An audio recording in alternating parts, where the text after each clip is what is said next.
National Sports Award, and halal-certified HANWOO beef makes Malaysia debut.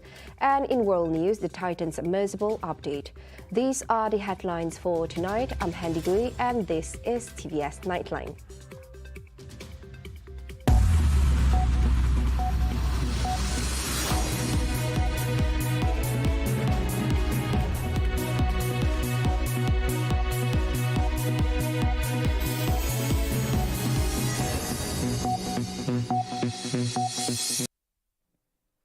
A Canadian flag vessel, Horizon Arctic, has brought ashore debris from the Titan submersible that imploded while diving into the century-old wreck of the Titanic, which killed all 5 people aboard. Presumed human remains in the submersible will be transported for analysis and testing by a Marine Board of Investigation convened by the God this week to conduct a formal inquiry into the loss of the Titan.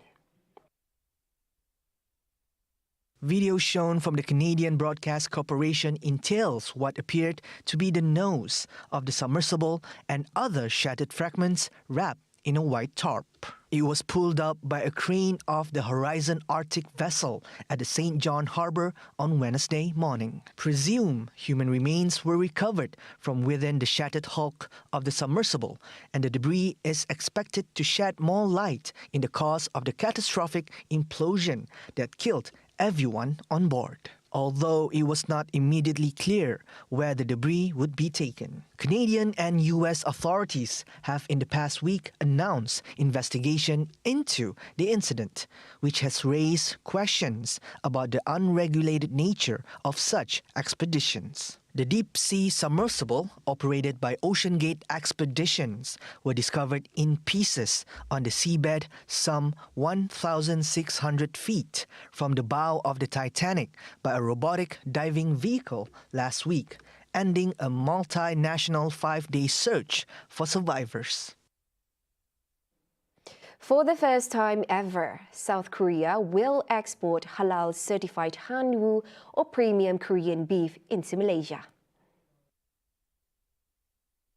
After 7 years of negotiation, the two nations reached an agreement on quarantine negotiation in March. The first contract was inked last month for exporting South Korean beef that meets the halal standards to the Southeast Asian nation.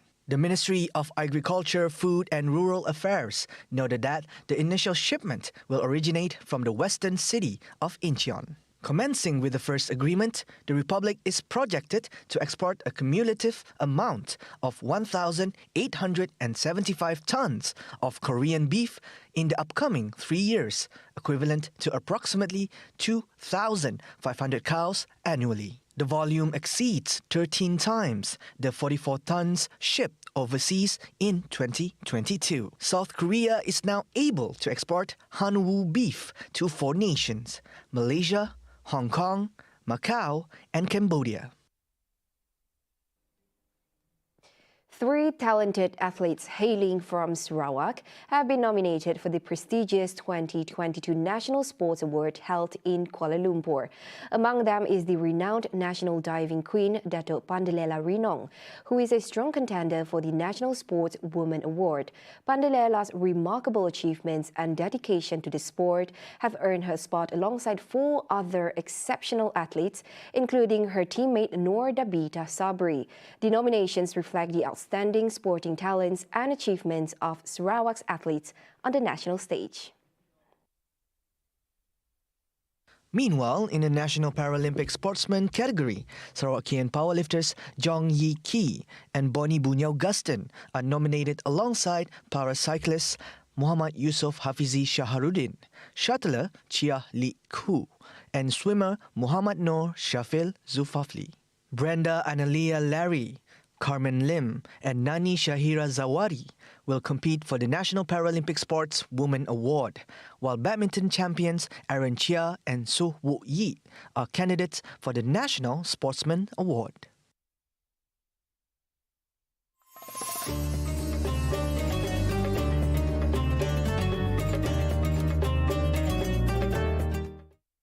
Federal government offers support for Sarawak for cattle farming, says Deputy Prime Minister Dato' Fadilah Yusof. Fadila Yusuf, who is also the Minister of Plantation Industries and Commodities, expressed his willingness to provide assistance to the agriculture and livestock sectors in Sarawak, adding that although these sectors come under the authority of both the state and federal governments, he is committed to supporting and meeting the needs of the relevant sector in Sarawak. Sebab itu SCDC peringkat Sarawak kita membeli ladang di Australia sebab semua teknologi kemudahan ada di sana dan kita hanya membesarkan di sini untuk tujuan apa. Tapi kita memiliki ladang lebih apa di sana sebab teknologi dan semua sistem sokongan di sana. Di sini kalau kita nak buat secara besar-besaran, kita kena memerlukan bukan saja dari segi teknologi tapi kepakaran.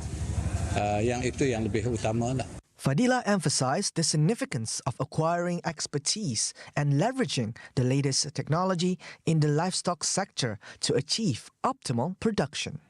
By doing so, Sarawak can reduce its reliance on imported cattle from foreign countries while acknowledging Sarawak's capability to implement such initiatives, acknowledging that it would require time and substantial investment to realize the desired outcomes. Boleh, tapi kita kena really big investment, which means you have to bring in the technology, you have to bring the expert in all the field. Pemakanan, kita perlukan pakar-pakar hal penjagaan, pembesaran, pembiakan, sebab bakar yang perlu. Kalau bakar yang baik, barulah menghasilkan hasilan yang lebih baik. The Minister of Food Industry, Commodities and Regional Development Sarawak, Dato' Seri Dr. Stephen Rudy Utom, recently unveiled Sarawak's target of achieving a cattle production of up to 10,000 heads by 2030. By increasing local cattle production, Sarawak aims to enhance self-sufficiency and promote a more sustainable and resilient agricultural sector and lessen the state's reliance on importing cattle from Australia and Sabah, which is the current practice. Over 500 Asnaf individuals in Kuching benefit from 15 Korban cattle, amounting to 1 ton of meat donated by Wakaf Taman Indah Mosque in Bandar Baru, Semarang. Its chairman, Yahya Saruji, stated that such contribution was made possible through local community donations, particularly in the Taman Indah sub-district of Kuching. The donations were collected since the previous Aidil Fitri celebration. Kita telah mengumpul sebanyak 15 ke 16 ekor sapi hidup. 2 di antara yang terbesar seberat 600 kilo. Semuanya adalah sumbangan daripada kebanyakannya daripada komuniti kita lah, yang berkorban pada hari ini. Dan kita menyangkakan kita akan memberikan sumbangan sebanyak 1 tan daging korban segar untuk kepada asnaf kita. Yahya pointed out that any excess korban meat would be distributed by the Sarawak's Islamic Religious Department, JAIS, and the Malaysian Islamic Development Department, JAKIM, Sarawak branch in Kuching and Serayan areas. Among the delectable dishes that take center stage during Aidil Adha is the mouth-watering spicy beef skinned porridge. This must-have dish is a tantalizing blend of flavors and textures that will leave your taste buds craving for more. Prepared with tender beef skin, fragrant spices, and a delightful combination of herbs, this special porridge offers a unique and savory experience. The skin is cooked to perfection, creating a delightful melt-in-your-mouth sensation that will surely satisfy your cravings. According to a local trader and resident of Kampung Melayu Tengah Betong, Rokbaya Mosque, every household will surely serve spicy beef skin porridge during the festivities. She mentioned that it is a communal effort in preparing the dish in the spirit of the celebration. Memanglah makan bubur pedas. Memang bubur pedas tu memang kami mula. Tiap-tiap rumah mesti ada makan bubur pedas, mesti mula. Ada yang ngembak dulang, ada makanan ya kami gotong royong kami mulahnya. Kami jemput semua penduduk kampung, ajak sama masak. Yalah, sehari tu kami lalu sama berami, sama masing-masing ngembak makanan dari rumah, sama berami di kampung tengah tu. The porridge itself is infused with aromatic spices, giving it a rich and robust flavor. Every spoonful is a symphony of tastes, and the spices dance around your palate, complemented by the tender beef skin. Jadi untuk bubur pedas, kami selalu resepi kami akan pakai kulit sapi. Kulit sapi dipanggang ataupun ditunuk suruh jadi hitam, dikikis, disirap kami, dicampur kami dalam bubur pedas. Bubur pedas kami resepinya ada daun kudu atau kami orang, daun cingkir atau orang kucing, daun buas lah bahasa kami di Betong tu, daun buas. Nya dicampur kulat, dicampur dengan kadang-kadang paru sapi, put sapi, kulit sapi, campur dengan kentang, campur kacang panjang, bumbu etek diolah daripada beras yang bercampur kunyit. During Aidil-Adha, family comes together to enjoy this delicious dish, savoring the traditions and flavors that have been passed down through generations. Untuk setiap kali musim perayaan di kawasan kampung kami orang tu memang nampak meriah lah. So kita dah seawal 2 hari sebelum raya kita dah ready dah. Kita dengan pembelian sapi, lembu, kambing dan ayam dan sebagainya. Dan pada hari semalam, contohnya semalam kami orang dah segala AJK yang dah ditugaskan dah mula buat kerja masing-masing lah. Ada yang menyembelih, ada yang melapah, ada yang nunuk kulit sapi tadi yang kita nak buat jadi jadi bubur pedas tadi sebabnya prosesnya lama lah. Gotong royong kita si pernah lupakan. Contohnya kita anggap pagi tu lauk-lauk, kuih-kuih banyak. Itu adalah hasil yang dibawa oleh setiap rumah, isi rumah. Yang datang, yang buat lauk, makanan, jadi kita berami makan. Yang JKK sediakan tetap ada. Contohnya sup tulang, lemang dan sebagainya.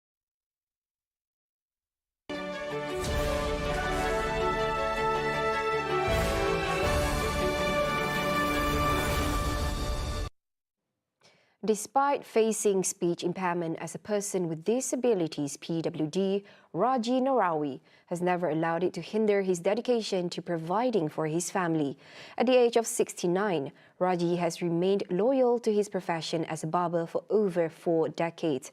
Initially operating in the Sarike market, he later relocated to a neighbouring village in Sarike, continuing to serve his customers with unwavering commitment. Sharing his story, Raji's son, Muhammad Rafiuddin, revealed that his father never attended professional hair cutting courses. Instead, he learned the skill from a Chinese friend. Ketikanya melihat daripada orang, nya belajar daripada macam ni dak Cina-Cina gunting rambut, kayaknya cuba rekod sekali. According to Rafiuddin, the services offered by his father have always been in demand. Apa yang kami boleh padah, sambutannya sangat-sangat ramai, especially pada musim perayaan, musim cuti, macamnya lah. Jadi orang akan berdiri datang daripada pagi sampai malam, sampai kadang-kadang boleh sampai isyak, boknya habis penting. Operating from a small shop in front of their house, Raji never fails to provide his services. Rafiuddin assists his father to ensure customers do not have to wait for long. Despite his speech impairment, most of their customers understand Raji's challenges. Bapa berkomunikasi dengan pelanggan dengan cara yang simple. Jadi dia akan tunjuk sign isyarat sebabnya kan bisu.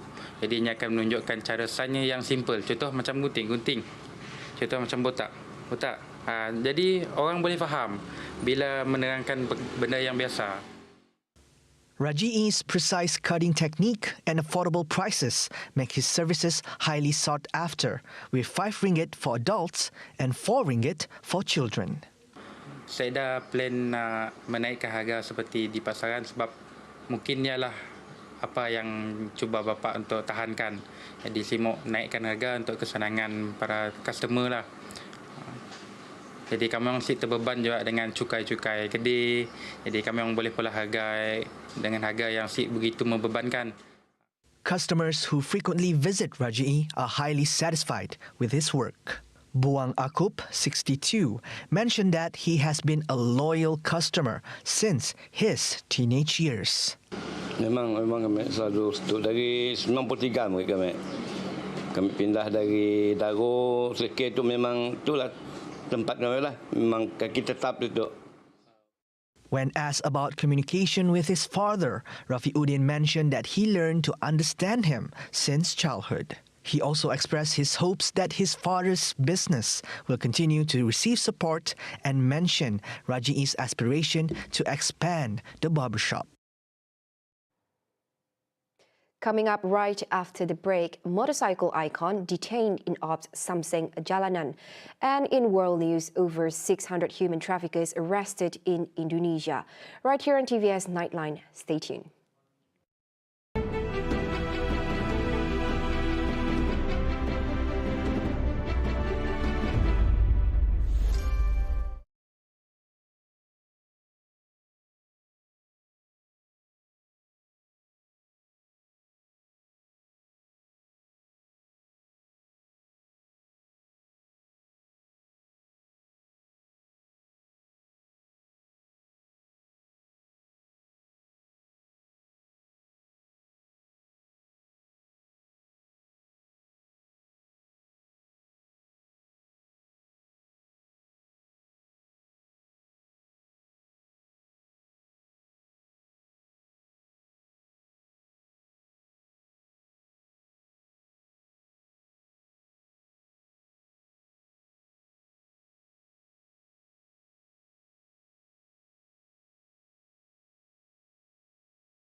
Welcome back. Now, the European Union, EU and Malaysia will continue discussions on establishing an ad hoc task force to support the implementation of the European Union EU Deforestation Regulations EUDR in Malaysia, in line with the commitments made at the historic Biodiversity COP15 in Montreal.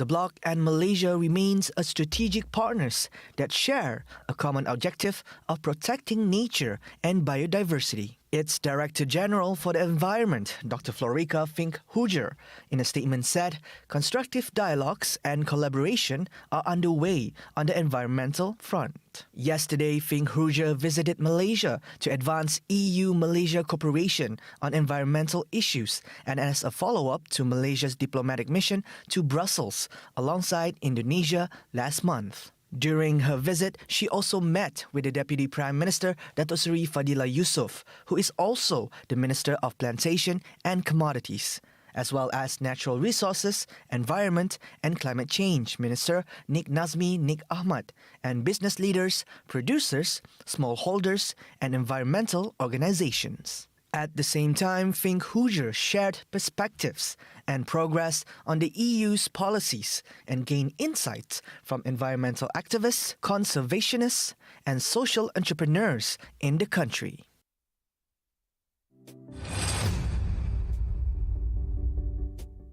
The selection process for the Malaysian Armed Force is free from any racial bias, in which the recruitment process is based solely on merit and does not discriminate based on race.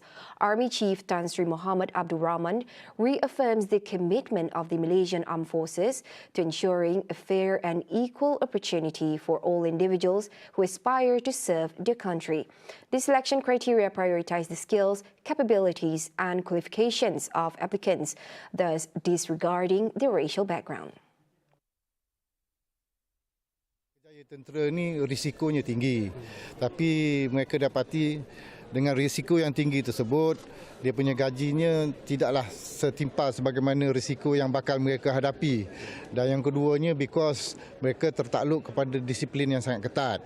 Jadi mereka mungkin rasa terkongkong apabila duduk dalam tentera kerana keadaan tersebut.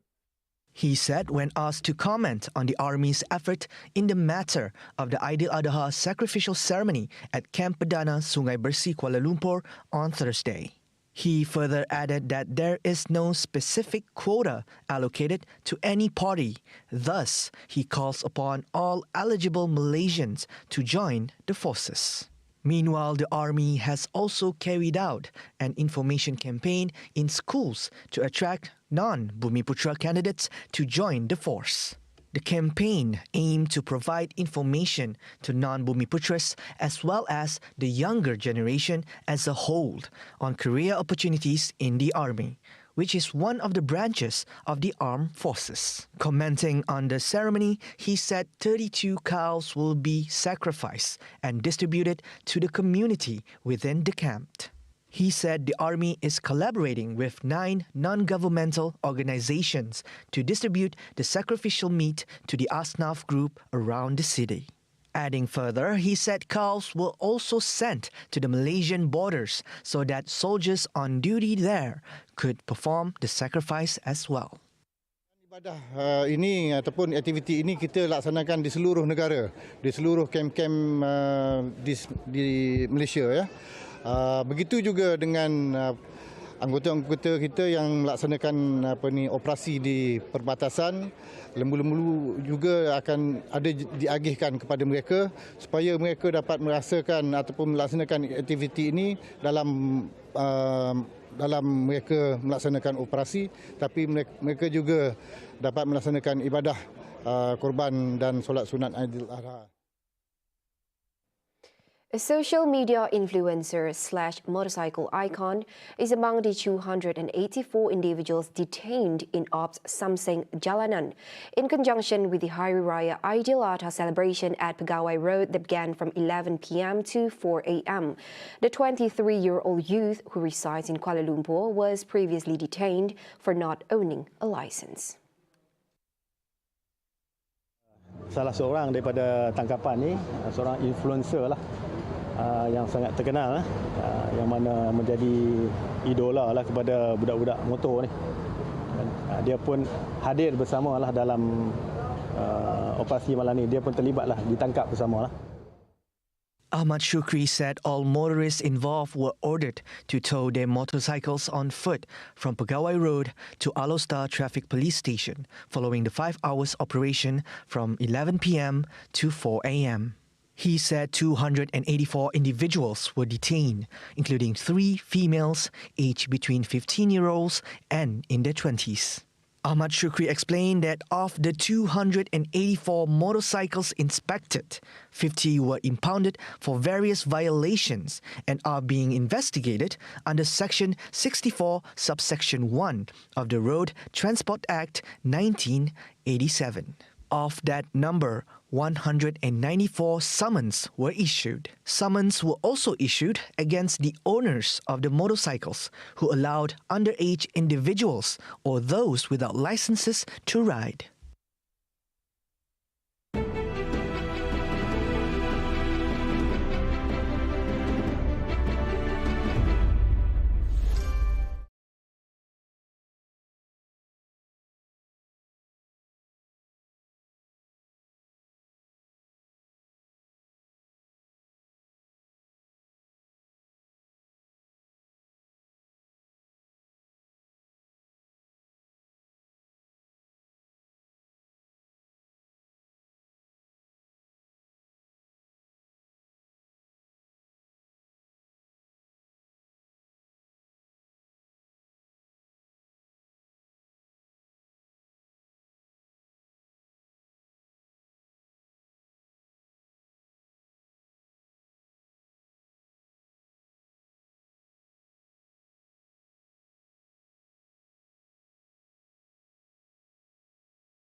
On to some global affairs. The Indonesian police arrested 642 suspects charged with human trafficking during a crackdown this month. Director of General Crimes at the National Police Criminal Investigation Agency, Brigadier General Juhadani Puro said, until June 28, police have uncovered 553 human trafficking cases involving as many as 642 suspects. Meanwhile, police also rescued 1,826 victims during the ongoing crackdown on people smuggling syndicates on June 5th to 27th. An anti-people smuggling task force was established early this month following directives from the President Joko Widodo, who also initiated a regional response to combat people smuggling in Southeast Asia during Indonesia's chairmanship of ASEAN this year.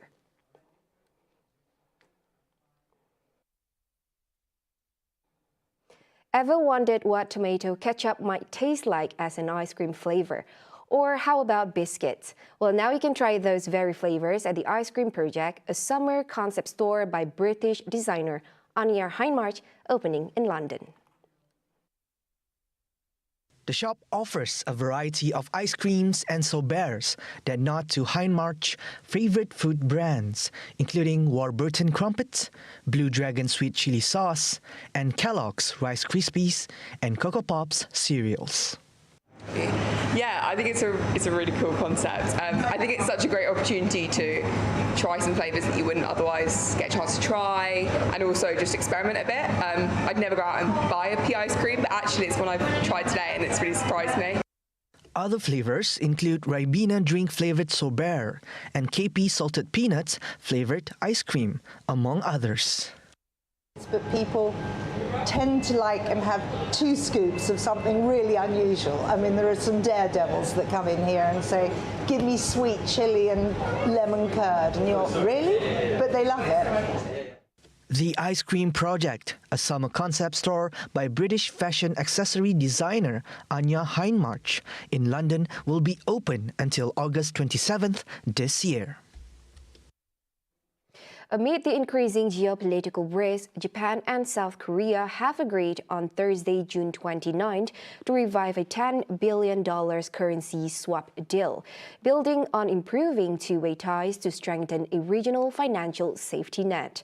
The revived deal was struck between Japanese Finance Minister Shunichi Suzuki and his South Korean counterpart Cho Kyung-ho at a meeting in Tokyo in the first dialogue between the two nations' finance ministers in 7 years. The swap deal was first agreed upon in 2001 as a tool to help the two countries combat a financial crisis, but it was never used and was allowed to expire in 2015 amid diplomatic tension. And at its peak in 2011, the deal was worth $70 billion.